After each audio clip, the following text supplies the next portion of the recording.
Guys, welcome back to my channel. और आज जो है वो बहुत ही इम्पोर्टेंट जो है हम टॉपिक डिस्कस करने वाले हैं, जो कि इलेक्ट्रॉनिक्स और इलेक्ट्रिकल से जो लोग ताल्लुक़ रखते हैं उनके लिए जो है वो इम्पोर्टेंट होने वाला है। और बहुत सारे लोग ऐसे भी होंगे जो इस टॉपिक को बहुत ही हल्का समझ रहे होंगे, क्योंकि ये इनिशियल टॉपिक है एसी और डीसी में फ़र्क। तो जिनको इस बारे में नहीं मालूम कि एसी और डीसी में क्या फ़र्क होता है, तो उनके लिए ये वीडियो बहुत ही इम्पोर्टेंट होने वाली है। तो चलते हैं अपने टॉपिक की तरफ और समझते हैं सबसे पहले कि एसी करंट का मतलब क्या होता है, और इसको थोड़ा डीपली डिस्कस करते हैं। तो सबसे पहले तो हम एसी करंट को समझेंगे। तो एसी करंट की अगर हम फुल फॉर्म जाने के एसी करंट को हम कहते क्या हैं, तो इसका मतलब ये बनेगा अल्टरनेटिंग करंट। यानी ये ऐसा करंट होता है जो कि चेंज होने वाला होता है, क्योंकि इसके नाम से अगर हम इसके नाम से अगर इसको हम मतलब इसके निकालें तो इसका मतलब अल्टरनेट का मतलब वो चेंज होने वाला है। तो ये करंट जो है वो चेंज होता है, और किस तरह चेंज होता है ये हम आगे डिस्कस करेंगे। दूसरे नंबर पे है इट चेंज द डायरेक्शन और मैग्नीट्यूड विद टाइम। यानी ये अपने डायरेक्शन को और मैग्नीट्यूड को वक्त के साथ चेंज करता है। It has always two cycles, positive and negative. और इसके पास जो है, यानी इसकी जो वेव होती है, इसकी जो साइकिल्स होती है, इसके पास जो है हमेशा दो साइकिल्स होती हैं। एक हमारे पास, जैसे कि आप देख रहे होंगे, ये पॉजिटिव है और ये निगेटिव है। तो ये दो साइकिल से मिलके ये पूरी एक जो है वो साइकिल बनती है, जिसको हम कहते हैं अल्टरनेटिंग। और आखिरी पॉइंट जो है वो बहुत मोस्ट इम्पॉर्टेंट है, जो कि एसी करंट के अंदर लाजमी होता है, और इसके पास जो है फ्रीक्वेंसी होती है। यानी एसी करंट में हमेशा फ्रीक्वेंसी पाई जाती है। फ्रीक्वेंसी का मतलब क्या होता है, यानी ये एक साइकिल है और ये दो साइकिल है, सही है। तो ये पूरी मिलके एक साइकिल बनती है। तो ये कितने टाइम के अंदर पूरी एक साइकिल गुजरे, यानी एक साइकिल या दो साइकिल, तीन साइकिल, कितने टाइम में ये साइकिल हमारी जो है वो कंप्लीट होती है, उसको हम कहते हैं फ्रीक्वेंसी, जो कि मोस्ट इम्पॉर्टेंट होती है किसी भी एसी करंट में। अच्छा, तो एसी करंट हमारे इस्तेमाल कहाँ कहाँ होता है। सबसे पहले हमारे जो घरों में बिजली आती है, ये एक सबसे बड़ी मिसाल है। हमारे घरों में जो बिजली इस्तेमाल होती है, फैन में, लाइटों में, जितनी भी चीज़ें चल रही हैं हमारी, इसको ये हमारी एसी करंट से चलती हैं, जो कि हमारी वापडा से आती है। तो ये हमारा एसी करंट का। तो हमने एसी के बाद हम समझते हैं डीसी करंट। डीसी करंट जो बनता है वो बनता है एसी करंट के ज़रिए, ठीक है। यानी पहले एसी करंट होता था, तो उसके ज़रिए हमने ये डीसी करंट बनाया, जो कि एक ब्रिज होता है जिसको डायोड की मदद से बनाया जाता है, उसके ज़रिए ये डीसी करंट बनाया जाता है।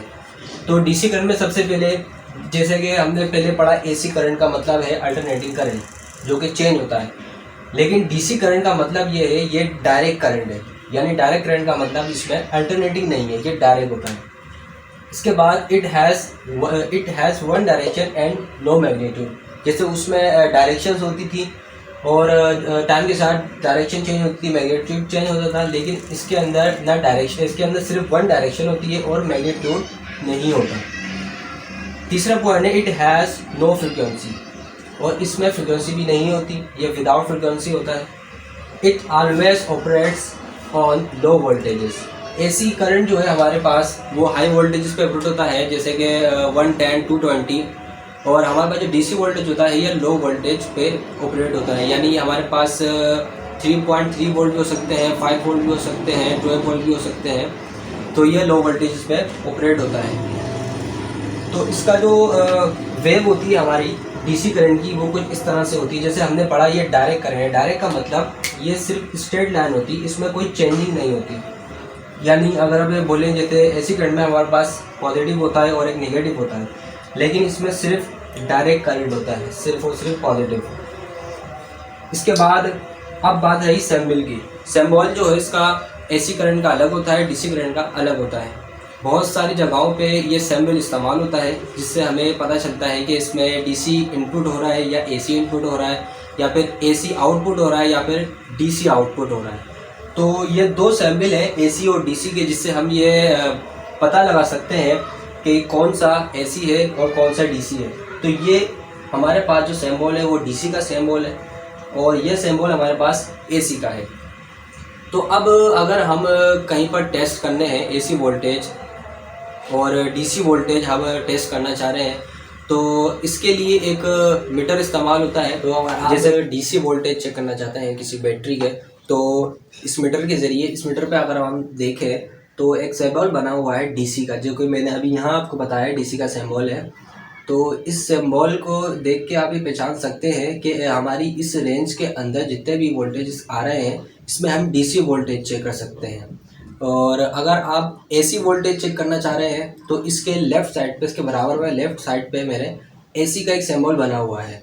तो इस पे आप किसी भी चीज़ के एसी वोल्टेजेस मेजर कर सकते हैं, जो कि हमारे सॉकेट में, घरों में एसी वोल्टेज आ सकते हैं। तो इस फील्ड के अंदर, इलेक्ट्रॉनिक्स या इलेक्ट्रिकल ये फील्ड के अंदर सिंबल जो है बहुत ज़्यादा अहमियत के हामिल होते हैं। इसी सिंबल के ज़रिए हम समझ सकते हैं कि इसमें एसी वोल्टेज आ रहे हैं या डीसी वोल्टेज आ रहे हैं, या फिर एसी आउटपुट हो रहा है या फिर डीसी आउटपुट हो रहा है, या फिर कौन से पॉइंट पे हमें एसी वोल्टेज चेक करने चाहिए, कौन से पॉइंट में हमें डीसी वोल्टेज चेक करने चाहिए। तो अब बात रही इसके यूज़ की, इसके एप्लीकेशन की, कि डीसी वोल्टेज जो है हमारे यहाँ कहाँ कहाँ इस्तेमाल होते हैं। ये हमारे यहाँ, जैसे कि हमारी बैटरी होती है 12 वोल्ट की, केमिकल बैटरी जो होती हैं वो हमारी डीसी वोल्टेज पे डिपेंड करती हैं। हमारी जो मोबाइल की बैटरी होती है या फिर पूरा मोबाइल जो होता है वो सब डीसी वोल्टेज पे ऑपरेट होता है। और जो कि मैंने अभी आपको मीटर दिखाया, मल्टीमीटर इसको कहते हैं, ये भी हमारे डीसी वोल्टेज पे चलता है, जो कि इसमें एक डीसी वोल्ट की बैटरी लगी हुई है, तो ये उस पर ऑपरेट होता है। तो मैं उम्मीद कर सकता हूँ कि आपको ये सारी चीज़ें समझ आ गई होंगी कि एसी वोल्टेज और डीसी वोल्टेज में क्या फ़र्क है और कहाँ कहाँ इनका इस्तेमाल होता है। तो अगर आपको ये वीडियो पसंद आई हो तो लाइक कर दीजिएगा और सब्सक्राइब कर दीजिएगा और बेल आइकन को दबाना मत भूलिएगा। अल्लाह हाफ़िज़।